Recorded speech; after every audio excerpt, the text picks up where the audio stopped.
Hi, you're in class with Dr. T. Today I'll be talking about how Kendrick Lamar won the battle, but will black people lose the war? The long-standing rap battle between the artists Kendrick Lamar and Drake is interesting because it's a reflection of a deeper discourse within the African diaspora, one that stretches back centuries. How do black people, with all their diversity, relate to one another in the face of a larger system of oppression? Kendrick Lamar, lauded for his conscious lyrics and embodiment of the African American struggle, was raised in a working class neighborhood notorious for gang violence and other struggles that working class African Americans face.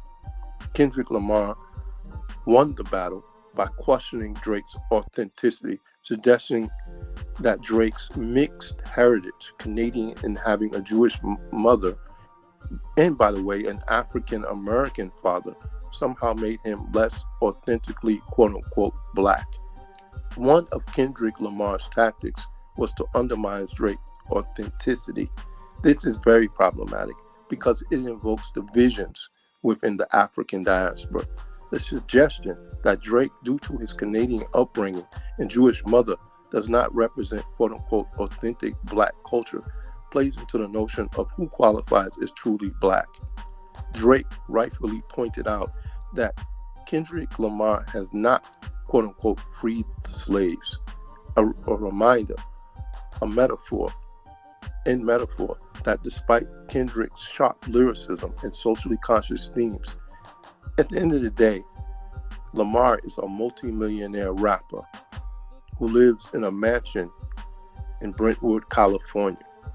Kendrick Lamar, whether we like to admit it or not, is a cog in the wheel of capitalism. His success has little effect on the material conditions of the African American masses who continue to face systematic economic and social disparities. The fact is that even the most conscientious artists, such as Lamar, fall short of effecting systematic change. His lyrical narratives provide a valuable cultural mirror for African Americans, but they do little to dismantle the structures of oppression that keep many in poverty. While Lamar is a brilliant artist, his portrayal as the conscious rapper risks fostering divisions in the African diaspora, creating suspicion towards those with different cultural backgrounds, like Drake. Kendrick's critique misses that diversity within the African diaspora has always been its strength. Historically, black progress has depended on recognizing and overcoming the internal differences to face a larger external oppressor. Also, art in the African American community is diverse, and everyone is entitled to their preferences. However, the policing of art and excellence is always debatable, particularly when an artist like Drake has had such an enormous impact in the quote-unquote culture among diverse communities.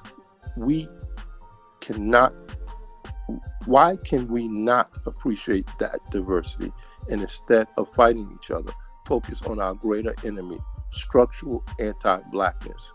This is particularly important in politics. The Haitian Revolution is a prime example of this. The revolution was not only carried out by African slaves, but also by free people of color, many of whom were of mixed racial backgrounds, tracing their heritage to both Africa and Europe. Despite their differences, these groups united to overthrow French colonial rule and change the system of oppression. In fact, some of the key failures that took place in the aftermath of the revolution can be traced to divisions between the diverse groups.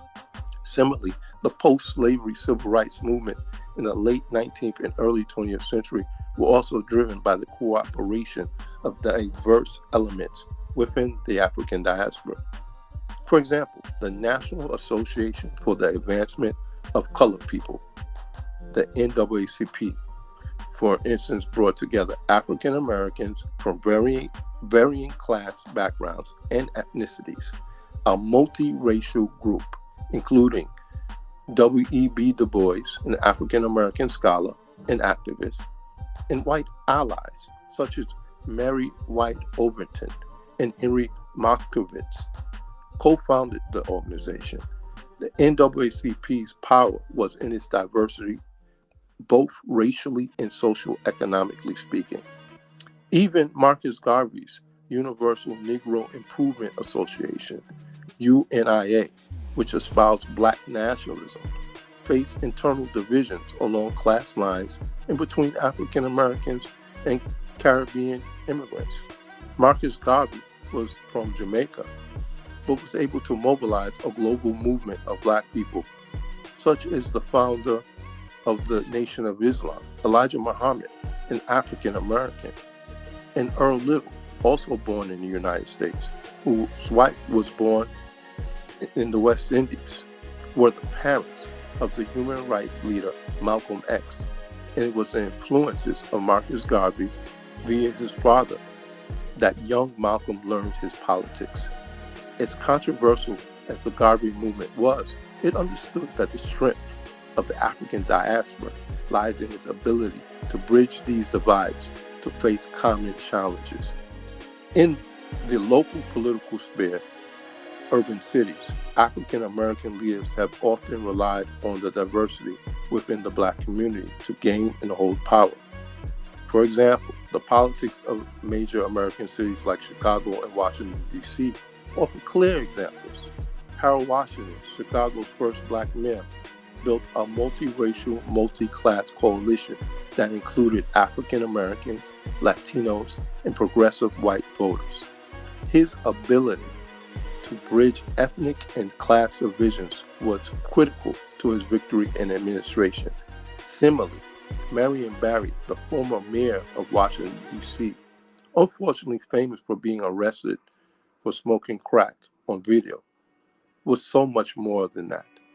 Like Harold Washington, he pushed forward a progressive agenda that benefited many working-class African Americans and provided some of the first opportunities for our emerging black middle class, and also provided opportunity that allowed a cadre of smaller elites of blacks to rise up into the upper echelons, such as real estate tycoon Don Peebles and Robert Johnson, the original founder of black entertainment television.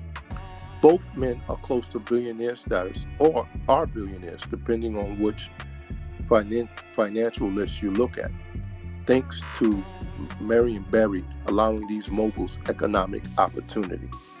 Also, Marion Barry was a leader in advancing an agenda to the local LGBTQ community in Washington, D.C. Marion Barry understood in order to achieve progress, he had to appeal to a diversity of constituents with real material results.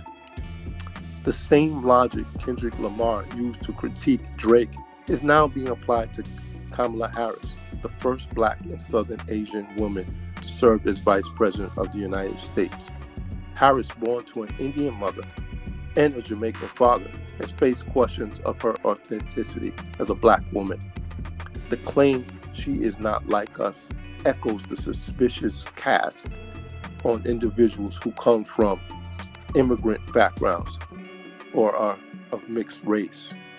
However, as with Drake, these critiques ignore the long history of the African diaspora's diversity and its role in black liberation movement. By focusing on perceived divisions rather than shared struggles, we risk weakening the solidarity crucial to black political liberation and socioeconomic progress. In conclusion, Kendrick Lamar's artistic mastery is undeniable, and his ability to articulate the struggles of a certain segment of working class African Americans in his music deserves recognition. However, the battle he has won by framing himself as the quote-unquote authentic black voice while undermining the diversity of the African diaspora represents a dangerous tendency within the community. Black progress has always been rooted in acknowledging differences. while uniting against a system that has been historically anti-Black and denied economic justice to all people of African descent. The history of the African diaspora, from the Haitian Revolution to the Civil Rights Movement, shows that strength comes from diversity. By casting doubt on those who are of mixed race or from immigrant backgrounds, we risk losing the larger war for racial and economic justice. Moreover, true racial justice can only occur when we all recognize basic human rights for all, irrespective of gender and sexual orientation. In the end, there is no specific way of being Black. There's only social justice and human rights for all. Thank you. Please share, please subscribe, and please like the channel.